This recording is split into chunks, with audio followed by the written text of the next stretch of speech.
Hi everyone, happy Tuesday. I hope that you're having a great day and that your school week's going well and that spring break was restful. So my name is Mary, I'm a freshman here. I'm studying middle childhood and special education and I'm from Philadelphia. Now today I want to talk to you about a big worldly attachment that I have found really keeps me from fully encountering and knowing Jesus, and that maybe some of you might be able to relate to. When I normally think of like those temptations and those attachments that are aside from God as like material things, but this past week I realized time is like the biggest worldly attachment that I have, and that's what I'm most hesitant to give to Jesus. And I never realized this before going to Belize, which is where I was for spring break. Like, we need to give Jesus our time in order for him to work.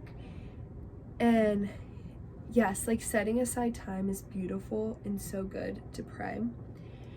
But like also in terms of free time, like I'm the worst. Like my Google Calendar is like full and it's just all of these commitments that I have, and that like isn't healthy because that free time could be how the Lord reveals his will. And I learned that on the first day of my mission trip. A man named Abe from the Divine Mercy Church in Belize City was taking us around a neighborhood called Balama 4, and it's an area of extreme poverty. And we were walking through, he was just like showing us because we'd be working there later that week, and this is on Sunday. And then we stumbled upon this family that had a truck full of stuff and they were unloading it. There were about 4 of them. We stumbled upon them and we helped them because we were right there. And it ended up taking an hour. There were 10 of us and 4 of them. It took an hour. It would have taken them the entire day.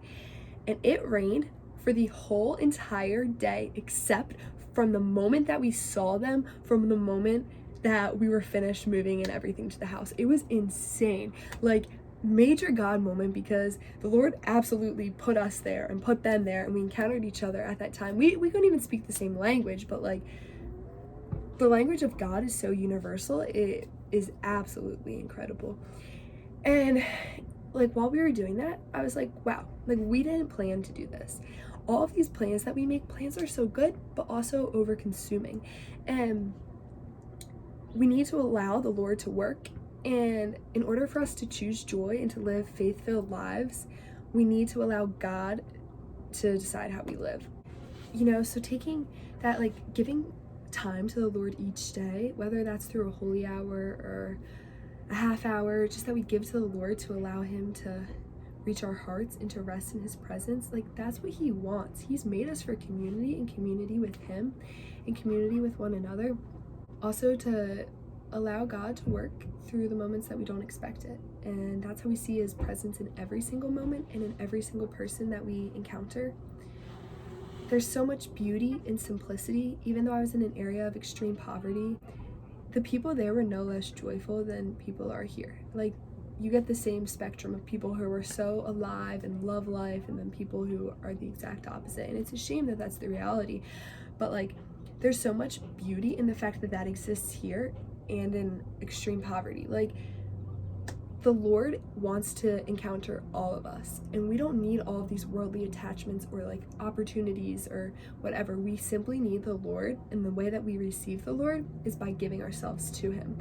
And we can do that through going and spending time with him and just allowing him to guide us through our day. So yeah, I hope that made some sense.